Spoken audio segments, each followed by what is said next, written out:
നമുക്കിത് 4 മണിക്ക് ഉണ്ടാക്കാൻ പറ്റുന്ന അടിപൊളി വട്ടയപ്പം ഒന്ന് ഉണ്ടാക്കി നോക്കാം. വളരെ സോഫ്റ്റ് ആയിട്ടുള്ള വട്ടയപ്പമാണ്.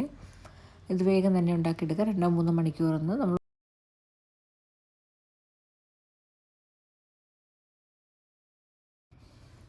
അതിനാദ്യം തന്നെ പച്ചരി ഞാനിവിടെ ഒരു കപ്പ് എടുത്തിട്ടുണ്ട്. അത് നന്നായിട്ട് കഴുകി കുതിർത്തെടുത്താണ്. അതോടൊപ്പം തന്നെ 1 കപ്പ് തേങ്ങ ഇട്ടിട്ടുണ്ട്. അതോടൊപ്പം തന്നെ ഒരു 1/2 കപ്പ് അവൽ. ഞാനിവിടെ വെള്ള അവലാണ് യൂസ് ചെയ്യുന്നത്. വെള്ള അവൽ ഉപയോഗിച്ച് കഴിഞ്ഞാൽ നല്ല കളർ കിട്ടും ഇതിന്. അതും ഇട്ട് കൊടുത്തിട്ടുണ്ട്. അതോടൊപ്പം തന്നെ നമ്മുടെ ഇൻസ്റ്റൻറ്റ് ഈസ്റ്റ് ഉണ്ടല്ലോ, അത് നമുക്ക് ഇട്ട് കൊടുക്കാം. 1/2 ടീസ്പൂൺ ഞാൻ ഇട്ട് കൊടുത്തിട്ടുണ്ട്. പെട്ടെന്ന് തന്നെ നമുക്കിത് ഇട്ട് കഴിഞ്ഞാൽ പൊളിച്ച് കിട്ടുമേ. പെട്ടെന്ന് പൊളിച്ച് കിട്ടാൻ നല്ലതാണ് ഇൻസ്റ്റൻറ്റ് ഈസ്റ്റ്. മറ്റേ ഈസ്റ്റിനെക്കാളും നല്ലതാണ്. പിന്നെ ഇതോടൊപ്പം തന്നെ നമുക്ക് കുറച്ച് നമ്മുടെ ആവശ്യത്തിന് ഉപ്പിട്ട് കൊടുക്കുക. അതോടൊപ്പം തന്നെ ഇച്ചിരി പഞ്ചസാരയും കൂടി ഇട്ട് കൊടുക്കാം. പിന്നെ ഇതെല്ലാം കൂടി സ്വല്പം വെള്ളം ഒഴിച്ച് ആവശ്യത്തിന് വെള്ളം ഒഴിക്കുക. അതിനുശേഷം നന്നായിട്ട് അരച്ചെടുക്കാം.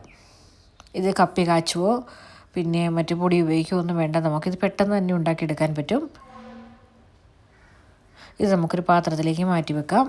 അതിനുശേഷം നന്നായിട്ടൊന്ന് ഇളക്കി യോജിപ്പിച്ച് കൊടുക്കാം. ഒരു 2-2.5 മണിക്കൂറാകുമ്പോൾ തന്നെ നന്നായിട്ട് പൊന്തി വരും.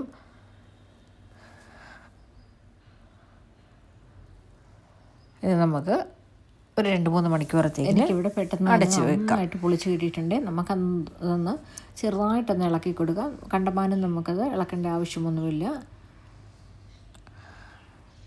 ഇത് നമുക്ക് വേറൊരു പാത്രത്തിലേക്ക്, നമുക്ക് ഏതിലാണോ നമുക്ക് സ്റ്റീം ചെയ്തെടുക്കുന്നത് ആ പാത്രത്തിലേക്ക് നമുക്ക് എണ്ണയോ നെയ്യോ തടവിയതിന് ശേഷം ഇതൊഴിച്ച് ഈ കൂട്ട് നമുക്ക് അതിലേക്ക് ഒഴിച്ച് കൊടുക്കാം. അതിനുശേഷം നമുക്ക് നമ്മുടെ ഇഷ്ടത്തിനനുസരിച്ച് കിസ്മിസ് അണ്ടിപ്പരിപ്പ് എന്ത് വേണോ ഇടുവോ അല്ലെങ്കിൽ അതിൻ്റെ മുകളിൽ ഇട്ട് കൊടുക്കുകയോ ചെയ്യാം, കാണാനൊരു ഭംഗിക്ക് വേണ്ടിയിട്ട്.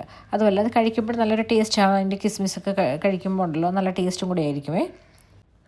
ഇതൊന്ന് സപ്പോർട്ട് ചെയ്തും കൂടി ചെയ്യണേ.